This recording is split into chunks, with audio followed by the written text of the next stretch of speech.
Last class में हमने क्या क्या सीखा था कॉम्प्लेक्स नंबर में, उसको जल्दी से रिव्यू कर लेते हैं और फिर उस पर क्वेश्चन करेंगे।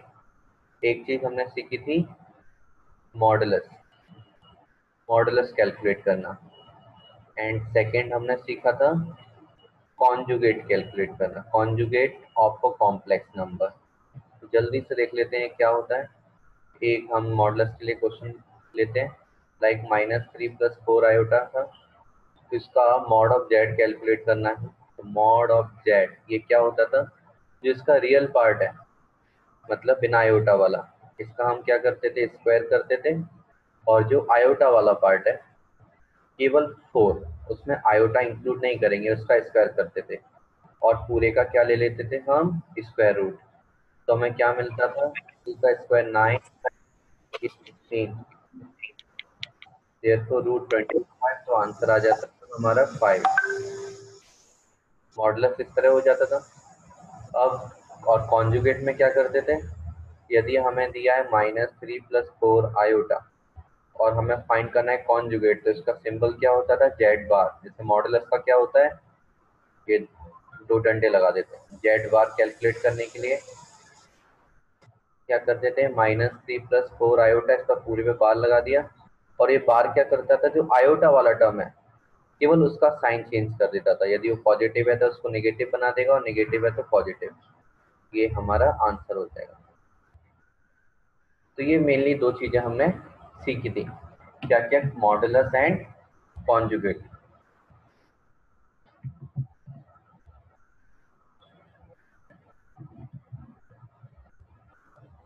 और एक टॉपिक हमें जो कवर करना है वो क्या है, ये इक्वलिटी ऑफ कॉम्प्लेक्स नंबर। ये टू कॉम्प्लेक्स नंबर हैं गिवन है, 2 कॉम्प्लेक्स नंबर वो इक्वल कब होते हैं।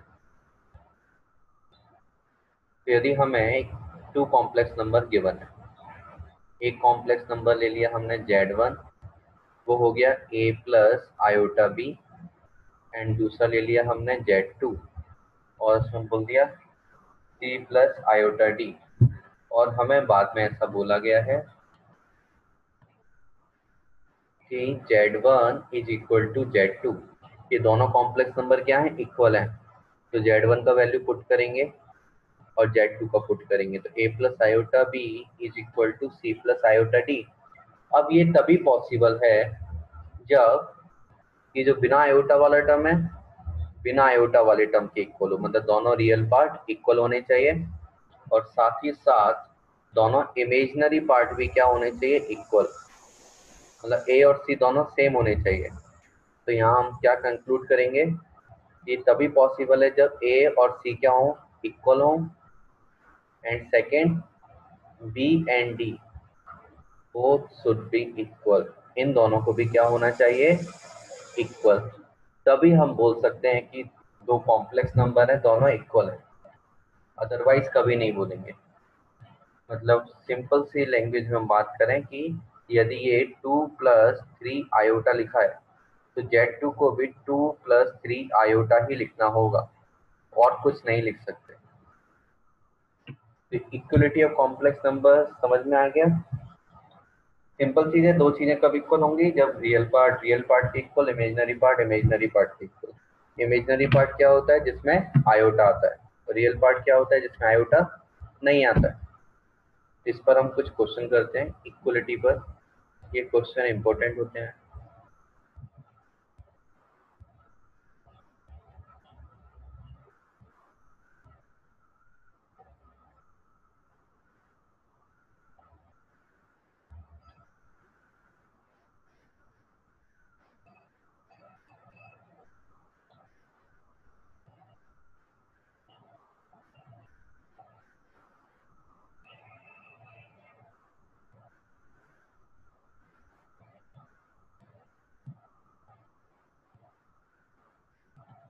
अच्छा, मैं एक क्वेश्चन दे रहा हूँ, बताना ये वाला हमने किया था या नहीं।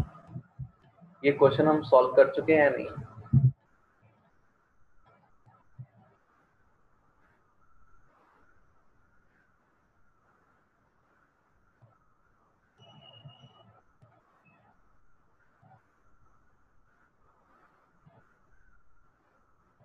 ये क्वेश्चन सॉल्व किया था क्या हमने पहले, नहीं किया तो फिर इसको फिर सॉल्व करो।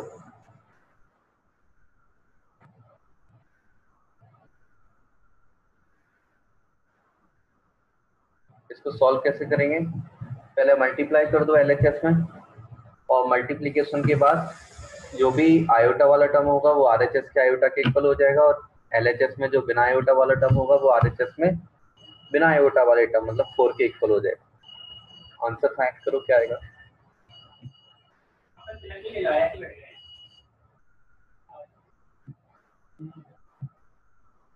आपको नहीं लगा ना, मुझे तो थोड़ा लगा।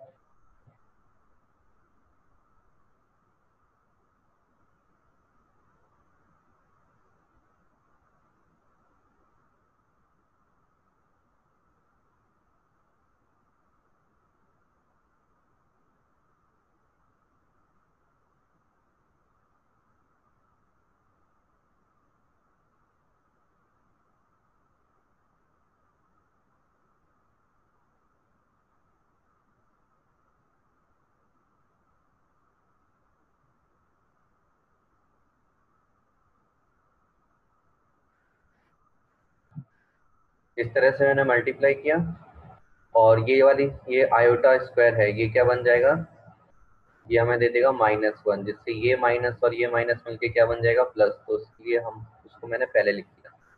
और आयोटा वाले टर्म में से आयोटा कॉमन ले लेंगे तो क्या मिलेगा हमें, -3x plus 2y, this is equal to 4 plus iota. अब कंपेयर करेंगे, यहाँ लिख देंगे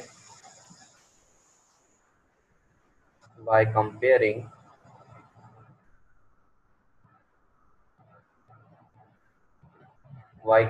हम क्या बोल सकते हैं, 2x, ये बिना आयोटा वाला टर्म किसके इक्वल हो जाएगा, बिना आयोटा वाले के, रियल पार्ट के इक्वल होगा, दिस इज 4, एंड ये चीज इक्वल हो जाएगी इसके, -3x plus 2y is equal to 1।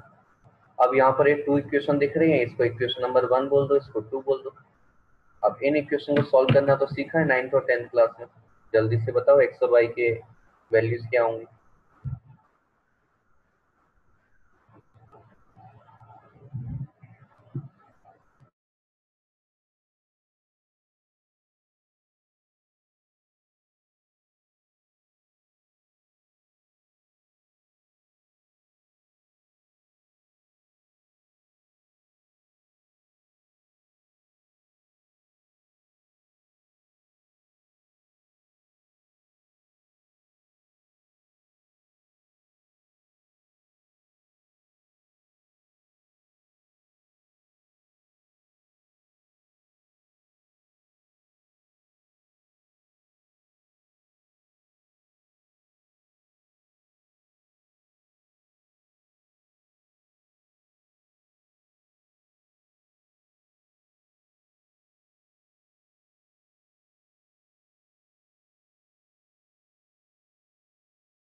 Answer आया?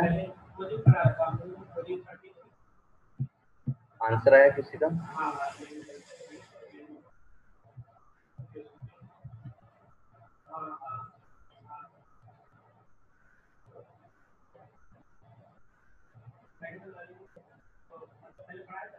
देखो डी आंसर आएगा, डी आंसर आना चाहिए। सभी का आ गया?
तो क्या हम नेक्स्ट क्वेश्चन करते हैं?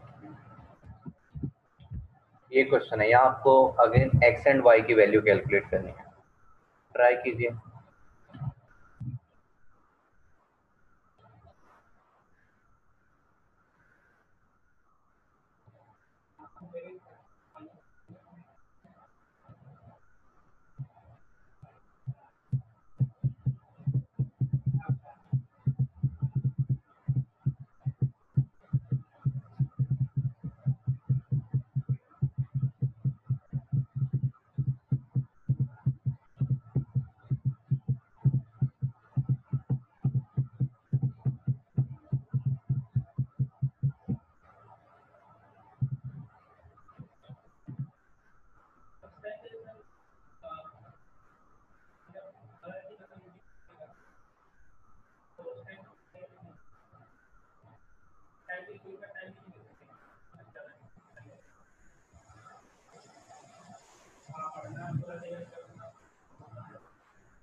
किसी का आंसर आया?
ठीक है, हम इसको सॉल्व करते हैं। तो देखो, यहाँ से जब हम मल्टीप्लाई करेंगे तो क्या मिलेगा, root X into iota plus root X into root Y क्या बन जाएगा, root X Y. -15 is equal to iota multiply by 8 minus root Y. तो आप देख सकते हैं आरएचएस में पूरा आयोटा का टर्म है और बिना उसका कोई भी टर्म नहीं है, तो उसको हम क्या ले लेंगे, 0। तो ये जो बिना आयोटा वाले टर्म है, ये बिना आयोटा वाले जो टर्म है, ये रियल पार्ट हो जाएगा, दिस इज रियल पार्ट, और ये आरएचएस का रियल पार्ट, और ये क्या हो जाएगा, this is imaginary part, iota के साथ वाला। ये भी आयोटा के साथ वाला है, तो ये क्या है, इमेजिनरी। तो क्या हो जाएगा, root X Y -15 is equal to 0, और ये क्या है, root X is equal to 8 minus root Y. तो यहाँ पर क्या होगा, X Y square root is equal to क्या बन जाएगा, ये 15। अब स्क्वायरिंग करेंगे बोथ साइड, तो हमें क्या मिलेगी वैल्यू, हमें जो वैल्यू मिलेगी वो होगी x into Y is equal to 15 का स्क्वायर कितना होता है, 225। तो 225 ये वैल्यू मिल जाएगी x इंटू वाई। ना यहाँ से वैल्यू पुट कर सकते हैं। सपोज मैंने y का वैल्यू ले लिया 225 अपॉन x, और ये वैल्यू मैं यहाँ पुट करना चाहता हूँ, तो हम लिखेंगे रूट एक्स 8 माइनस y की जगह आएगा 225 अपॉन x पूरे का रूट। तो ये क्या बनेगा, root X is equal to 8 minus 15 upon root X. अब इसको हमें सॉल्व करना है।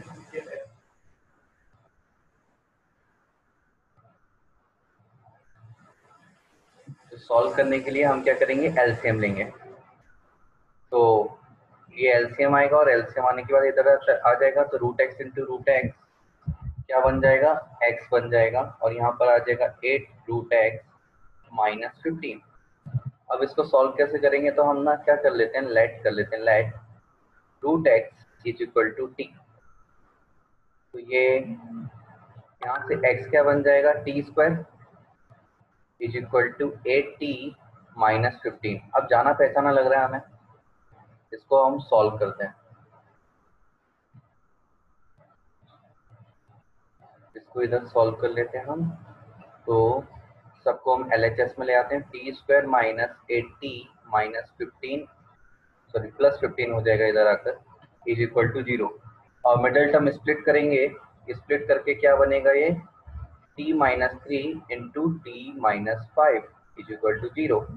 तो यहाँ से t की हमारे पास 2 वैल्यूज आ जाएंगी। कौन कौन सी वैल्यू आएंगी, 3, 5। तो t कितना है, t को हमने लिया था रूट एक्स, तो रूट एक्स कितना आ गया, 3 और 5। स्क्वायरिंग करेंगे तो x कितना आ जाएगा, 9 और 25। तो x की कितनी वैल्यू आ गई, 2 वैल्यूज आ गई, 9 और 25। अब हमें y की वैल्यू कैलकुलेट करनी है।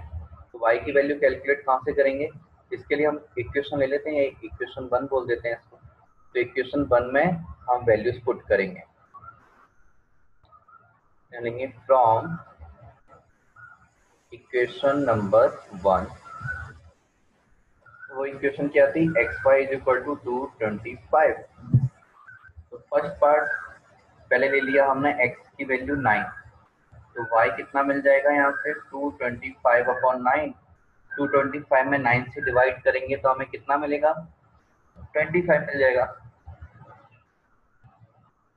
एक तो ये वैल्यू आ जाएगी, और क्या वैल्यू आएगी, सेकेंड टाइम हम ऐसा कर सकते हैं, x यदि 25 है तो y कितना आएगा, 225/25, तो ये y आ जाएगा 9। तो x25 y9 ये आंसर भी हो सकता है, एंड x9 y25। ऑप्शन देखना होगा, ऑप्शन क्या है, ऑप्शन में हमें ये 25 और 9 एक ही ऑप्शन में दिख रहा है, बी, तो इसलिए बी हमारा आंसर हो जाएगा। तो समझ में आया, सिंपल क्या करना है, मल्टीप्लाई करना है, मल्टीप्लाई करके फिर कंपेयर करना है, कंपेयर करने के बाद सॉल्व कर देना है नॉर्मल, जैसे 10th क्लास में हम सॉल्व करते थे। इसमें सॉल्यूशन में कोई प्रॉब्लम, डाउट,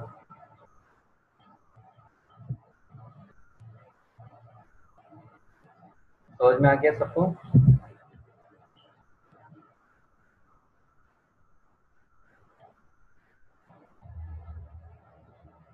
ठीक है, फिर हम नेक्स्ट क्वेश्चन करते हैं। नेक्स्ट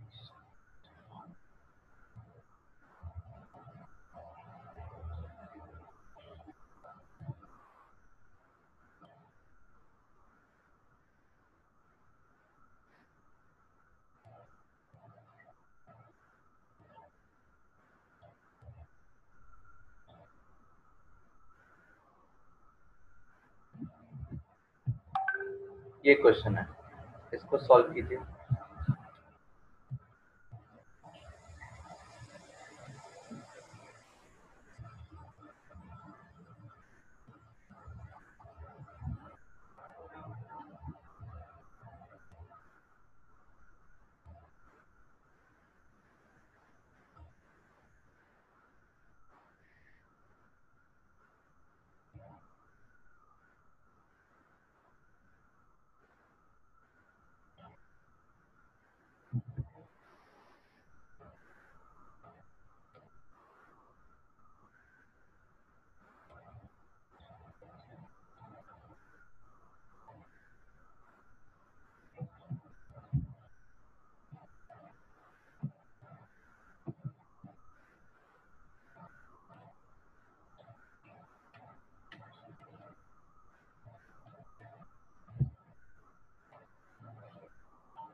किसी का आंसर है?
सब लोग सॉल्व कर रहे हैं ना?